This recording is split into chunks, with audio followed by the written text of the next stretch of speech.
नमस्कार दोस्तों। बिहार का जो पॉलिटिक्स जो वर्तमान में चल रही है और बिहार का जो स्थिति है उसके देखते हुए जो अभी रूलिंग पार्टी है बीजेपी और जेडीयू जिसको एनडीए कहते हैं, बिहार में भी उनका रूलिंग पार्टी है और ओपोजिशन में आरजेडी का आरजेडी है। तो बिहार के लिए ये लोग बोलने के लिए बहुत चीज बोलते हैं। एक बोलते हैं हम समाजवादी हैं, एक बोलते हैं बिहार के लिए बहुत कुछ किए। मानते हैं कि नीतीश कुमार जी सर शुरुआत में आए तो बिहार के लिए बहुत काम किए, इसमें कोई दो राय नहीं है। एक ठुकराया भी नहीं जा सकता इस बात को लेकर। लेकिन जो अभी बिहार का जो वर्तमान में जो स्थिति है वो बहुत ही खराब है। चाहे शिक्षा को लेकर हो, चाहे रोजगार के लेकर हो, चाहे स्वास्थ्य के लेकर हो, बट और जो अभी एजुकेशन का जो अभी स्थिति है वो तो पूरा ही खराब हो चुका है। एग्जाम जो कोई जॉब का वैकेंसी आती है तो एग्जाम ले लिया जाता है, पेपर लीक कर दिया जाता है। अगर उसको बताया जाता है कोई भी कमीशन को कि एग्जाम का पेपर लीक हो गया तो छात्रों पे लाठीचार्ज करवाया जाता है। बहुत प्रकार की प्रॉब्लम है और सरकार इस पे कुछ नहीं बोलती है। जबकि सरकार का केंद्र में भी बीजेपी का सरकार है और राज्य में भी एक तरह से हम लोग बीजेपी का ही सरकार है। लोगों को एक चीज समझना होगा कि ये लोग 20 साल से कम हम लोग आरजेडी का देखें, लालू जी थे उधर से। इस 10-20 साल से हम लोग 2005 से ही शायद जेडीयू का सरकार है, नीतीश बाबू का।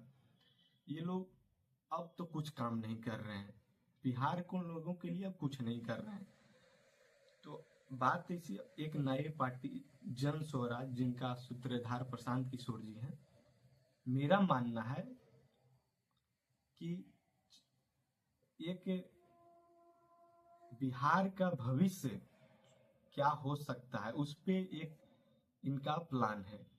और जो जो इनका प्लान है वो अभी कोई भी ओपोजिशन हो चाहे रूलिंग पार्टी हो, इस पे कोई नहीं सरकार बात कर रही है। इनका मेन मोटिव है हेल्थ को लेकर, एजुकेशन को लेकर, जॉब को लेकर, कैसे बिहार में रोजगार उत्पन्न हो इसको लेकर। और हम लोग को ये समझना होगा।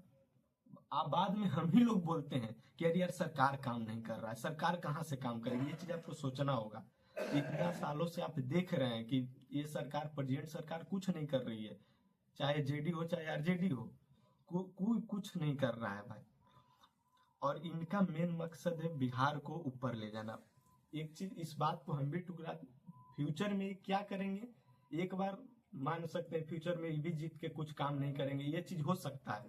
बट जिसको हम लोग कभी देखे ही नहीं, चेक ही नहीं करेंगे, तो हम लोग कैसे कह देंगे कि ये भी खराब होगा। ये तो हम लोग नहीं कह सकते हैं।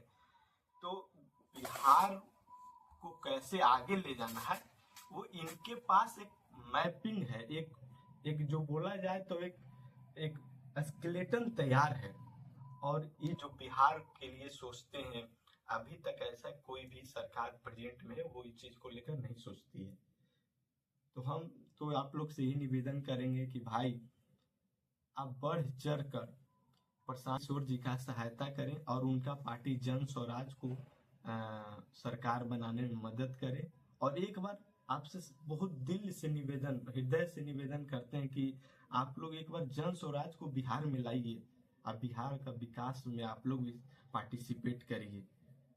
क्योंकि नहीं तो भाई बिहार से हम लोग भी हैं, बिहार को बाहर में क्या रिस्पेक्ट है अदर स्टेट में वो जानते हैं। और कोई भी सरकार इस पे केवल बोल देती है, कुछ घटना होगी बिहार को लेकर बाहर में, केवल आके बोल देगी कोई भी सरकार, कोई भी पार्टी की कि बिहार में ऐसा नहीं होना चाहिए था। बट ऐसा आगे से ना हो ये कोई सरकार इस पे बात नहीं करता। अब खास करके भाई जाति पे, पैसों पे वोट न करें। हम भी बिहार से ही बिलोंग करते हैं भाई। आज अगर बिहार में शिक्षा अच्छा होती तो आज हम भी बाहर नहीं जाते हैं। बिहार में भी कई बड़ा बड़ा विश्वविद्यालय है, जिसमें से एक विश्वविद्यालय मगध विश्वविद्यालय जो हमारे गया में पड़ती है। आज उसका स्थिति देखो क्या है। एक primary school equal to Magadh विद्यालय स्कूल है। अगर आप चाहते हैं कि बिहार में विकास हो तो कृपया करके आप मोदी, नीतीश बाबू, लालू जी, तेजस्वी जी, चिराग जी से उठिए और जात से कास्ट से ऊपर उठकर बिहार के हित में वोट करिए, मेरा ये आपसे निवेदन है। और आगे बढ़िए। और प्रशांत किशोर एक बार तो लाइए, मानते हैं कि नहीं काम करेंगे वो बात की बात है, बट एक बार लाइए। बस हम इतना ही चाहेंगे कि जन स्वराज को आप लोग सपोर्ट करिए। और इस बार 2025 में बिहार विधानसभा का चुनाव होने वाली है, उसमें आप लोग सहयोग करें। धन्यवाद।